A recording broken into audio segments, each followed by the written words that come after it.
Namaskar. In today's episode, we have Shri B P Singh, who's a career civil servant and also a very distinguished scholar. He started his career as a lecturer of political science in Patna University and later joined the Indian Civil Service in 1964.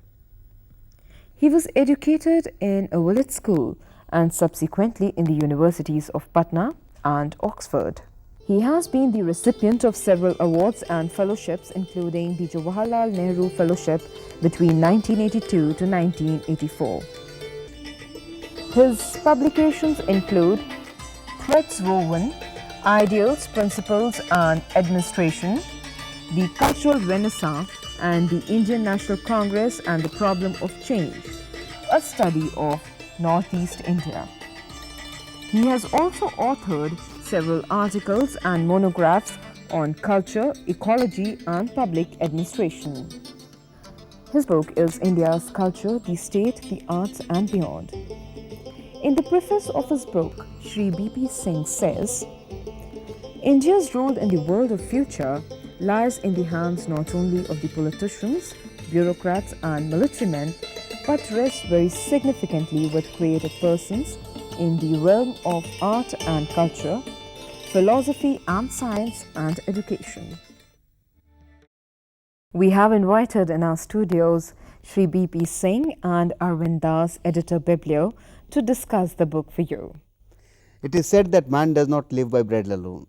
This is obviously quite correct, and aspects of non-material being, culture, are as essential to people as food. But in a country like India, where nearly 1/3 of the population is still struggling for food, culture obviously acquires different significance from other more affluent societies. Mr. B P Singh has worked on culture in India, in the Indian context, and has tried to put it within a global framework. His book is a book which deals with the specificities of Indian culture in a period when there is talk of globalization, of course, but also of clash of civilizations. Now, in this context, Mr. Singh, you have mentioned one thing, which is that in terms of the formulation of policy, government policy, the culture secretary does not get as much importance as, let us say, the home secretary. Do you still stand by the statement in your book? The short answer is yes, but I am greatly impressed by what you said in the beginning, and this made me think over about the history of India. Now, we are a civilization which is 5,000-year-old civilization. And when I look back, and if somebody tells me that what is the basis of India, is it economics, is it politics, is it geography? And then I feel that if you look at the very basis of India, culture becomes a paramount factor.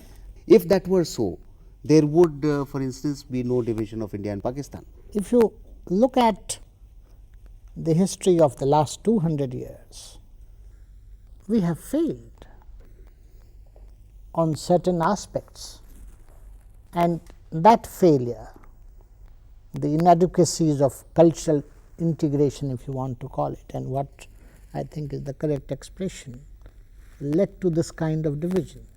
But earlier also, we had the divisions within our society between the followers of Shiva and the followers of Krishna, followers of Ram and the followers of Krishna. We had our own civilizational challenges between Brahminic order and Buddhist philosophy, and by and large we handled that.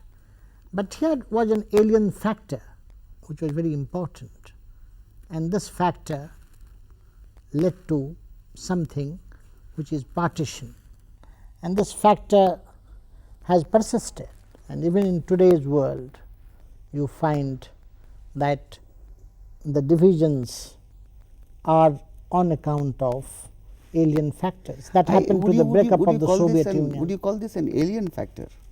Not basically, as I said, but it is a failure not primarily on account of inadequacies of culture or civilization. No, but I came across Pakistani textbooks talking of history. They talk of the invasion of Alexander Alexander invading Pakistan. Now, that is quite a ridiculous statement. There was obviously no Pakistan at that point of time. Alexander could not possibly have invaded Pakistan. But then when I read our textbooks and we say Alexander invaded India, isn't that almost equally chronoclasmic? In the General Assembly of the UNESCO, there was a proposal to give grant for Mohenjo-daro excavations and maintenance of that. So, Pakistan delegate made a point, and then I wanted to take the floor. So, I was given, and the whole hall was shocked, expecting that I will say something which would go counter to the interest of Pakistan. But I supported Pakistan because Mohenjo-daro and Harappa are parts of our consciousness as well. And I am one of those persons who hold the theory that there can be more than one sovereign state in the family of one culture. In a sense, you are positing that culture will transcend politics. It transcends. And does transcend Yes. politics. Now, given this belief, how do you see culture shaping up within the boundaries of just one sovereign polity, which is today's India? Are there multiple cultures within that overarching culture? Yes, I think this is an important point. The Anthropological Survey of India conducted some kind of a research, and very good research, on the people of India. And they identified 4,653 communities living in India with distinct lifestyles, forms of worship or certain practices. And that kind of diversity is not seen anywhere in the world. But yet at the same time, where we differ is that well before the beginning of the Christian era, we developed a kind of a composite culture, and the elements of that culture gave Indians a personality, and not only to Indians, but also to the people of Indian origin. And despite the passage of the last 2000 years, that personality has persisted, that identity has persisted, and that distinguishes an Indian from the rest. And that is very significant, and that is only possible because we have had that kind of cosmopolitan attitude among different communities, different forms of beliefs. But what would you say would be the elements, essential elements of such a personality? Ronald Indian and various other Indologists have talked about the essentiality of India. If I were to put it provocatively, what distinguishes Indians from other peoples around the world are only two things. One is that they have the caste system, and the other is that they eat dal. These are the only two characteristics exclusively to what we call Indian peoples. The Turks eat dal, they do not have the caste system. The Japanese have a caste system, they do not eat dal. The Indians, and by Indians I mean people almost from Afghanistan right up to Burma, are the only people in the world, a huge number of people who eat dal in one form or the other and have the caste system. You see, the food, the social formations are basic to the life of a community. But we have other distinctive qualities. You have the distinctive quality of dress, you have the distinctive quality of greeting, you have the distinctive quality of music, which only people in India touch the feet, only people in India sing songs which are different, only people in India have forms of worship which are different. They have variety of music. The way they cook food is distinct from the rest of the world. So, varieties are at various forms, but what you have said aims at something different, and that is, are the sometimes invisible, sometimes visible bonds of unity. And that is what I have called in this book India's culture. that I consider this as a kind of bee activity as against ant activity. In the ant activity, the ants collect particles of sugar and they deposit it at a place, and each particle is different from the other. In a bee activity, the bees take nectar from different flowers and deposit it and makes honey.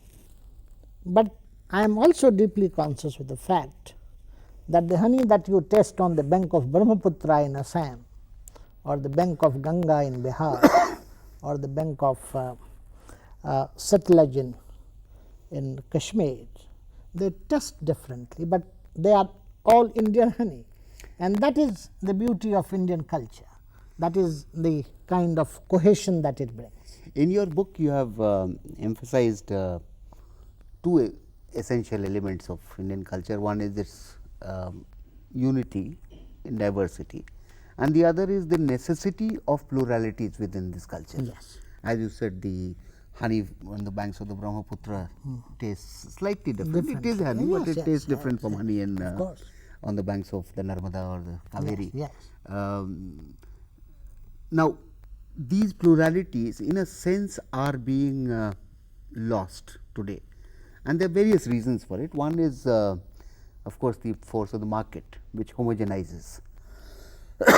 Market ends up by homogenizing various types of cultures, the same kind of artifacts, goods, etc., become available, same kind of language gets spoken, and there the mass medium, including television, of course, has a very important influence. But also in terms of food, in terms of dress, there are certain universal patterns which emerge. Of course. Recently, one magazine had an article which said that people in Kerala are eating chole bhature and people in Assam are giving up the mekhla chador and wearing shalwar kameez. So, in a certain sense, there is that homogenization. Yet, in spite of this, there is a diversity which is which retains itself. Of course. And is very peculiarly Indian. Yes, the United States or Russia, which are large countries, or China, doesn't have the same diversity. I have said in the book, and this is a theory that I have propounded, that after the end of the Cold War, market has replaced military as the primary factor in determining the status of a country in the world. And by market, I am taking a wider connotation. Market includes technology, market includes foreign trade, market includes a number of other factors. And I have said military as the second factor, because military was the determining factor prior to the Cold War. And I have asserted that culture is emerging as the third important factor, and it is likely to challenge the primacy of both, but it will take time. It will take a lot of time. But the importance of culture can be viewed in a perspective of history that I see, which is emerging in the 21st century. And this is what I have narrated in this book, that in the 21st century, the signals which we got after the end of the Cold War, because 20th century has been one of the most devastating centuries of human history. But three factors have emerged, and what I call the factor of democracy and human rights, and what I call the factor of ecology and environmental concerns.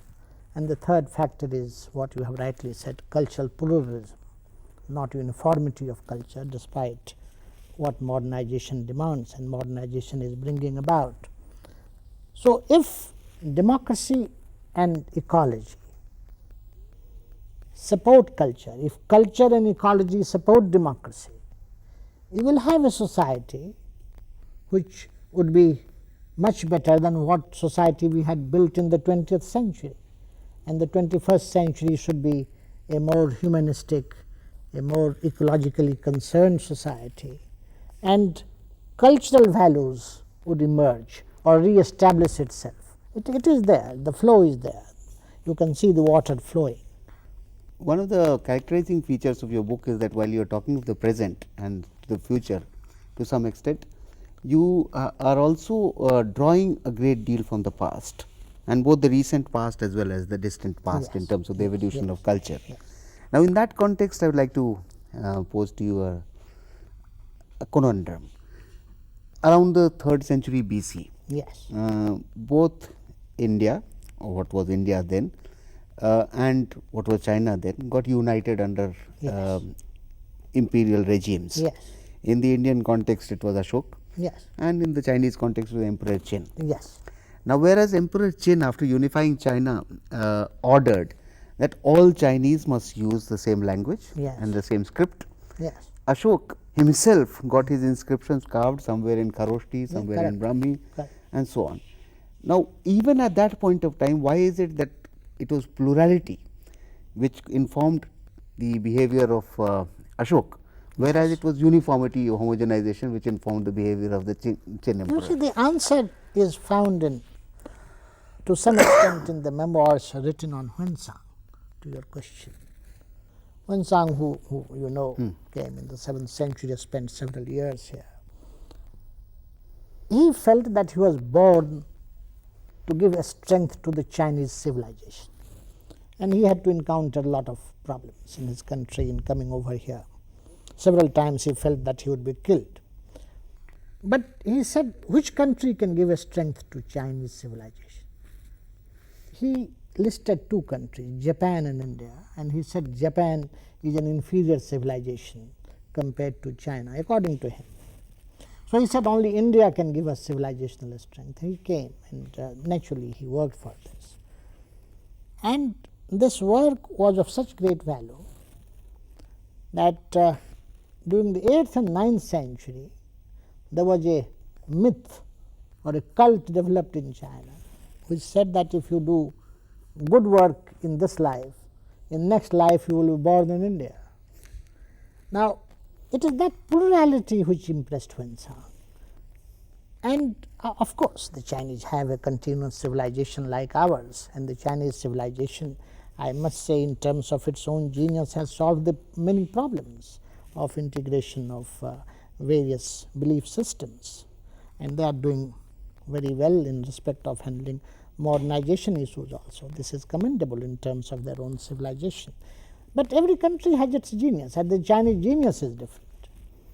Well, your book also refers essentially to the issue of state policy vis-a-vis culture. Yes, yes. That's the second part of the book, Correct, which is correct. a very important part, and very few books have actually referred to that aspect. Yes. Now, it's a tricky area. People, of course, have their own cultures, Indians or Chinese or whoever, they have their own cultures without necessarily the state intervention. And yet, the state has a very important role when it wants to intervene in cultural issues and even in shape culture. And particularly the state in India after independence and even prior to independence took a very positive and sometimes even aggressive role in terms of shaping culture. During the British period, we all know about the role which Macaulay played in shaping culture. We are all children of Macaulay. Of course. And after independence, it was the state taking deliberate steps to shape a pluralistic, democratic, multi-hued culture which Jawaharlal Nehru formulated. Maulana Azad had a very important role in formulating. Part of this was reflected, as your book says, in the symbolization of culture, in the multiplicity which was sought to be depicted, for instance, in the Republic Day parade. Yes. And you have quoted documents about the very first Republic Day parades, how it was seen by the leaders of the country to reflect India. Doesn't this give you a kind of a thrill that even at that point of time, the Republic Day parade was a parade of the people. It wasn't a parade of the military. Yes. The military had an important role in organizing the thing because such a vast gathering cannot be organized by civil authority, I guess. But it was a parade of the people. 50 years later, or 47, 48 years later, the popular element in the parade, in the symbolism of the Republic, hasn't that gone down a bit? No, I must tell you, we have raised very vital issues. It was the freedom struggle, the spirit of freedom struggle which guided these leaders. But the very fact that you had Pandit Jawaharlal Nehru, Maulana Azad, Dr. Rajendra Prasad, Dr. Sarvepalli Radhakrishnan, occupying the 4 top positions of the new India. And their genuine belief that it is not for the state to guide culture, but it is for the state to provide basic facilities for the artists, for the creative persons, for the scholars to meet and reflect their opinions, to show their creations. It was that policy which helped us a great deal, and it is largely because of that policy that we pursued, unlike what happened in other countries. That today you have at least 100 persons in India who are the best in their field of activity. It is another matter that a sarod player is less known than a football player, but that is your value judgment. But that Indians are the best in their own field, not in a small number, but in a big number, is a matter of credit to that policy. Another thing I was looking at as Union Home Secretary only the other day, and because I have been in the realm of culture, that gave me this reflection which I thought I will share with you. I was looking at the holidays, official holidays, and how do we curtail it. But a separate thought came. You see, we are the only country in the world which celebrate the birthdays of 2 prehistoric persons, Ram and Krishna, and 2 pre-Christian era historic persons, Mahavir and Buddha, Christ himself, and 2 post-Christ era persons, Prophet Muhammad and Guru Nanak. And we have added to that list Mahatma Gandhi. Now look at other countries in the world. They also have other religions, but the response is not that way. And I mind it is not a conscious policy. Nobody thought it the way I am propounding, but it has happened. And this country does not celebrate, which you mentioned, Chandragupta Maurya or Ashok or Akbar or Nehru, in the same fashion as it does Guru Nanak, as it does Mahatma Gandhi, or as it does Prophet Muhammad. Now this is something very unique, and that is because of the basic ingredients of the civilization. In fact, some people might even say, and even I might feel that way, that in the bargain we lose out on history. As a people, we don't care too much about our history. Supposing we were to celebrate Ashok and Akbar a little more and celebrate mythology a little less, let's say in China again or in the West, they are historical occasions, personages which are remembered in different ways than we do. We perhaps don't even remember historical personages and occasions, and it requires deliberate attempt, as for instance Jawaharlal Nehru's attempt to resurrect Ashok. Ashok had disappeared from our consciousness. Even the Buddha you talked about, Huan Sang, the fact that we have to recreate Buddhism from Chinese or Sri Lankan sources is a bit of a paradox in our civilization. We remember a great deal of our civilization and we forget a great deal of our history. That's a very important point. See, in China there was a deliberate attempt to forget Confucius and to eulogize Karl Marx. It has failed. Confucius has come back. Now Buddha will come back to India in a big way, because for several years we tried to forget him. Also please keep this in view, that for about 1000 to 1200 years, 3rd century BC up to 7th, 8th century, we were a great power in the world in that term. And the history of the last 1000 years has been patchy. It has ups and downs. We were a great power, we were not a great power, we were a colonial country ruled by others. Now if you look at this kind of history, the forces that democracy generates could be in several directions, and it is there that at times what you call mythology gets into history, and what you call history gets relegated, because that is what happens. This is a major issue and will Yes. require a whole new discussion. Yes. In my solitude, which the moments are becoming small and small, I do miss good books. I do miss things which concern mental reflections or policy, or books and paintings, artworks and things of that nature. But this job gives me an insight as to how a modern society behaves, both in its creations, and more than the creations, I see the uglier side of the activity. And at times it makes you despondent, but at times it gives you a lot of hope. So, the other day I had to give a presentation in Parliament, before the Standing Committee of Parliament. So, I gave them a serious picture or an accurate picture of the internal situation in the country. So, they asked me, how do you look at it? I said, I look at it with a great amount of hope, a great amount of confidence.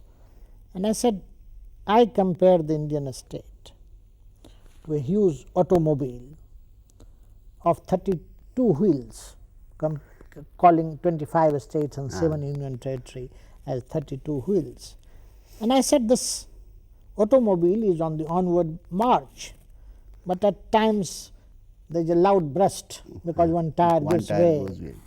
And it is the job of the polity with which the Home Ministry is concerned to repair it as soon as possible, so that the vehicle does not stop, and it doesn't stop.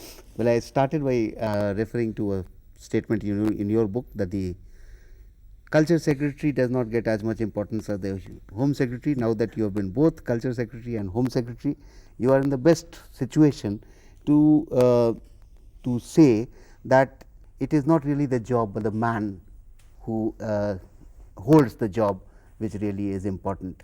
Thank you, Mr. Singh, for sparing your time. This program will go out to a lot of viewers who are interested in books and the world of culture, and we hope to get a lot of feedback from them. Thank you. Thank you very much.